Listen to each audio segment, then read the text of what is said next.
On niebieski, a biały. Déjà vu. Déjà vu czy déjà vu?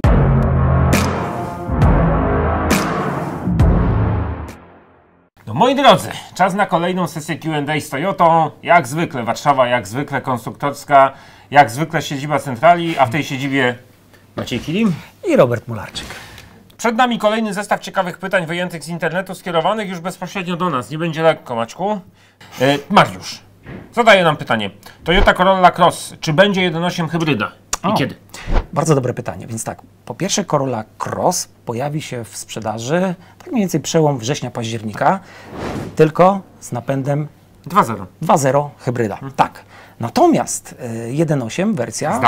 Zapytał mnie, zdałem. Tak, 1.8 pojawi się, ale rok później. Przy czym warto pamiętać, że będzie to nowa generacja, piąta generacja napędu hybrydowego, ale rok po premierze. Czyli musimy jeszcze na 1.8 poczekać. Kolejne pytanie, od Mikołaja tym razem.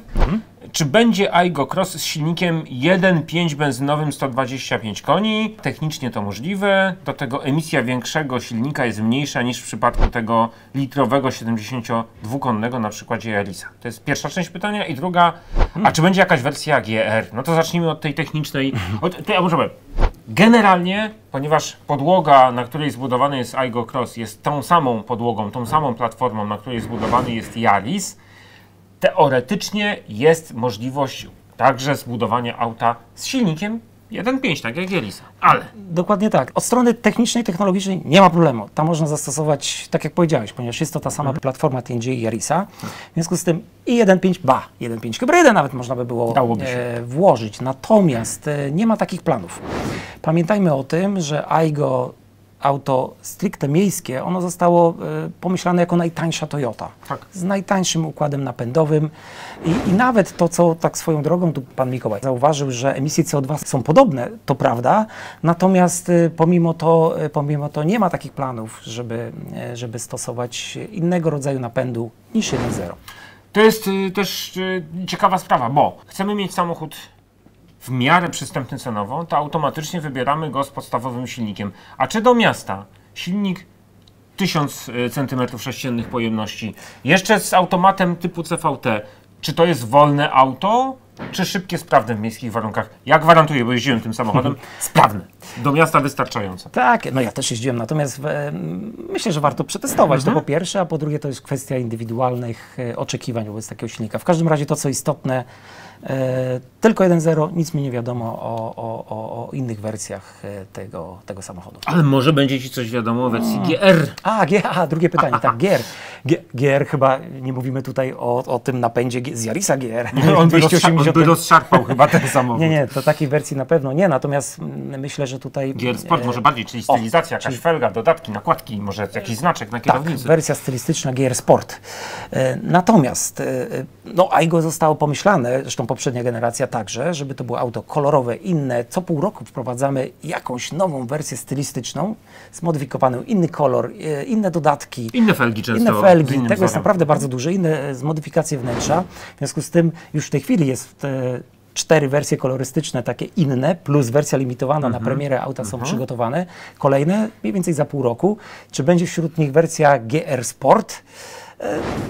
Zobaczymy. Być może tak, być może nie. Zobaczymy. Na pewno będzie dużo różnych kolorowych, ciekawych wersji Aygo Cross, bo Aygo po to zostało wymyślone, żeby ono było inne, ciekawsze, barwne. Także zapewniamy, na pewno jakieś ciekawe, limitowane, krótko produkowane, fajne wersje tego samochodu będą. A czy tam będzie znaczek GR, to naprawdę, to już chyba nie jest aż tak ważne. Pędzimy dalej. Dave się pyta, gdyż odebrał CHR-a z nowym systemem multimedialnym. I czy, jeśli chodzi o sterowanie klimatyzacją czy centralnym zamkiem z aplikacji, to czy mogę liczyć, pyta Dave, że będzie dla mojego auta jakaś aktualizacja? Czy dotyczy to jedynie modeli, które dopiero zostaną wyprodukowane? No tak. To są zawsze skomplikowane rzeczy. Tak, w przypadku modelu CHR nie posiada tej opcji i tu mam złą odpowiedź dla pana. No niestety nie.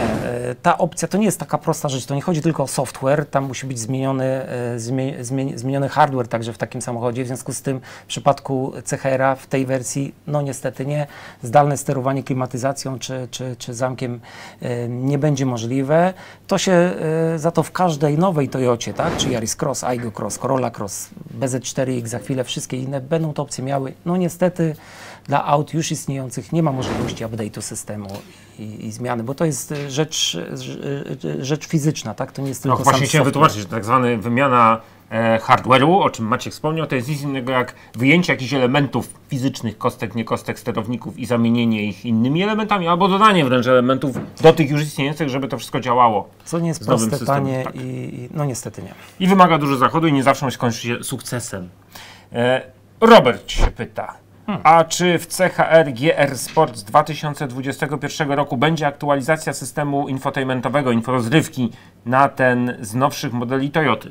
No, czyli ta sama bajka. Więc. Ta sama bajka, tu jeszcze dodatkowo w przypadku tego wersji poprzedniego roku CHR-a, no pamiętamy, że nowy system, no to inny wyświetlacz, inne w ogóle nie mamy przycisków, tak? To już jest zupełnie inny system komunikacji z chmurą, tak? Tego wymagane, w związku z tym było...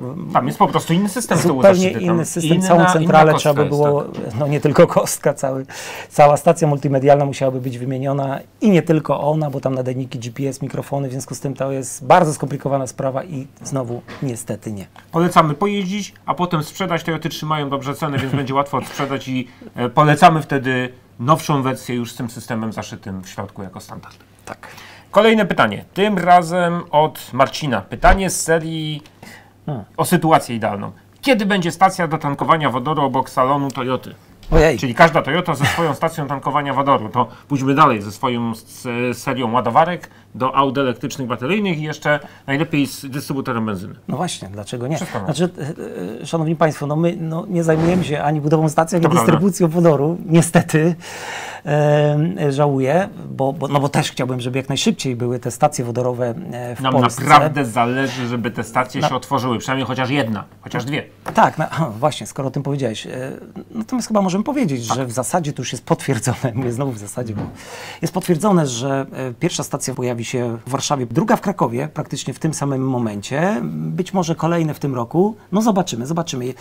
Tak naprawdę pamiętajmy o tym, że wodór jako koncepcja napędu zamiast baterii w samochodzie elektrycznym, ogniwo paliwowe korzystające z wodoru zostało pomyślane głównie dla ciężarówek, autobusów, samochodów transport dostawczych. publiczny, Tak? tak. W związku z tym, tak jak w momencie, kiedy pojawi się transport publiczny wodorowy, a to będzie za chwilę, tak naprawdę nawet w szybciej Polsce. niż nam się wydaje, tak? Wtedy pojawią się stacje ładowania, tankowania wodorem dosłownie za moment.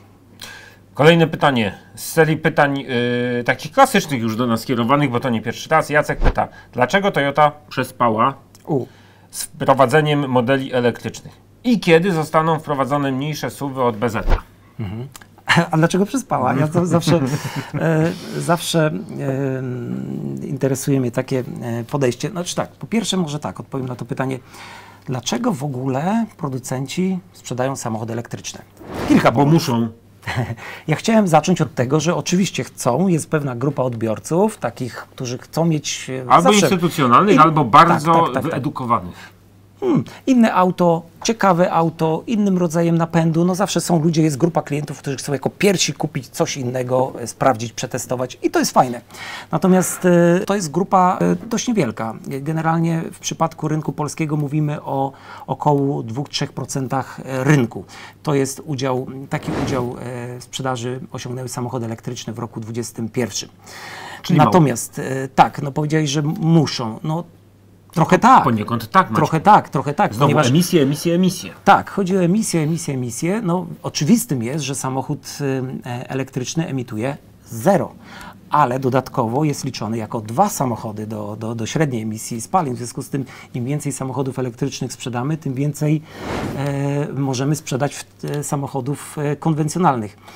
Mówiąc o obniżaniu emisji. No, w tej chwili w Polsce już przekroczyliśmy 50% udziału samochodów hybrydowych w sprzedaży Toyoty. W Europie to jest już nawet 70%. No i szanowni Państwo, no, samochód hybrydowy nasz Toyoty emituje około 30, a nawet więcej procent mniej CO2, 30 nawet więcej. Tutaj mówiliśmy wcześniej o Yarisie. Maciek chciał powiedzieć, że emituje mniej niż benzynowy. Więcej? Tak, powiedziałeś więcej, dlatego natychmiast skroczyłem, żeby nie było jakichś nieporozumień. No właśnie. Inżynier, a czasem się też potrafi pomylić. Ludzki człowiek. Weźmy na przykład Yarisa. Yaris benzynowy 1.5 emituje około 130 gram, 125 gram według tej nowej metodologii Gramów badania. na kilometr. Tak. Hybrydowy 85, to jest naprawdę bardzo duża różnica, tak? Oczywiście nie jest to zero jak samochód elektryczny, ale wciąż bardzo duża różnica. Dlaczego ja o tym mówię? Bo tak naprawdę wąskim gardłem w całym tym naszym biznesie hybrydowym, zacznijmy od niego, są baterie. My naprawdę chcielibyśmy sprzedawać 100% samochodów hybrydowych, więcej ich produkować. Nie jest to możliwe z uwagi na dostępność głównie litu, tych pierwiastków rzadkich, które no, jak sama nazwa wskazuje, często nie występują. W związku z tym z jednej baterii elektrycznej, takiej jak jest w BZ4X, mamy kilkadziesiąt, to jest 40-50 baterii do samochodu hybrydowego. W związku z tym dla nas, z punktu widzenia i w ogóle dla środowiska, z punktu widzenia obniżenia emisji CO2, ważnym jest, żeby jak najwięcej samochodów, które realnie obniżają CO2 było na ulicach. Stąd też staramy się, żeby były to przede wszystkim hybrydy. Oczywiście samochody elektryczne muszą się pojawić w Toyocie, bo jak wiadomo, 2035 to będzie ostatni rok, kiedy będzie można zarejestrować samochód spalinowy, czy hybrydowy, czy jakikolwiek z silnikiem spalinowym. W Europie, tak? Europa i mówimy jeszcze dokładnie o Unii Europejskiej. Wszystkie, nie tylko Toyoty będą elektryczne. Było pytanie, mniejszy crossover, tak? Mniejszy niż od BZ, bo BZ to jest ta średnia półka, to jest auto większe od Rawa, no. Ocierająca się o Highlandera, czyli nasz topowy duży SUV. Tak, no. Tego będzie dużo, tak jak mówiłem, rok 30 jest takim granicznym, kiedy wchodzi nowa norma, kolejna i wtedy naprawdę praktycznie będziemy musieli w 70% mieć już samochody elektryczne, nie tylko my, ale wiadomo, że wszyscy producenci już wtedy hybryda nam nie pomoże wiele. Zgadza się, ale w międzyczasie tych hybryd będzie bardzo dużo na rynku. Ja jestem zdecydowanie za tym, o czym mówił Maciek. Lepiej mieć bardzo duży udział hybryd, które emitują znacznie mniej, niż te 4% udziału w całej sprzedaży elektryków, które co prawda nic nie emitują, ale giną w tym całym gąszczu zwykłych napędów. No to pędzimy dalej. Woj S pyta ponownie. Czy pojemność baku Corolli Cross w wersji na Europę jest już znana? No to szybko odpowiadamy, bo jak ponownie, to tu mamy inżynier wie najlepiej, inżynier odpowiada. Tak, natomiast ja już o tym mówiłem, że Corolla Cross nie do końca była autem od początku pomyślanym na europejskie, stąd też pewne informacje docierają do nas z opóźnieniem. Finalne dane techniczne, szczegółowe dostaniemy pewnie na kilka miesięcy, kilka chwil przed premierą auta. Przypomnę, że to jest przełom września, października. Natomiast myślę, że jestem w stanie odpowiedzieć. Tak, podedukujmy. Corolla Cross, jak sama nazwa wskazuje, jest Corollą zbudowaną na platformie C. Podobnie jak na tej samej platformie TNGA, na której jest zbudowana Corolla Kombi chociażby. Albo CHR. I tam w przypadku wersji hybrydowej mamy do czynienia ze zbiornikiem paliwa o pojemności 43 litrów i mogę powiedzieć na 99% identyczny zbiornik będzie w Corolli Cross. Nie ma powodu, żeby był inny, a więc 43 litry. No i tego się będziemy na razie trzymać. Jak przyjadą dane homologacyjne, to Wam po prostu jeszcze raz potwierdzimy. Tak jest. Na tę chwilę to wszystko z naszej strony. Żegnamy się z Wami, kłaniając nisko, zapraszając do zadawania pytań pod filmami, pod Q&A-ami. Nie bójcie się, żadne pytanie nie jest złe, a my się nie obrażamy. I bardzo chętnie odpowiemy na te takie trudniejsze pytania. Nawet także techniczne, wtedy będziemy odpowiadać dłużej, albo będziemy się bardziej w tym plątać, ale jakoś odpowiemy. Natomiast póki co polecamy też Waszej uwadze nowe produkcje na kanale YouTube'owym Toyota News z serii insiderowej. Polecamy także Lexusa Insiderowego, bo taki kanał niedawno ruszył. Już mamy pierwsze filmy umieszczone na kanale Lexus Insider na YouTubie i tam też zachęcamy Was do spojrzenia w tę część premium naszej firmy. A póki co dobrego dnia, dobrego wieczoru życzymy w zależności kiedy nas złapaliście. Do zobaczenia. Do zobaczenia.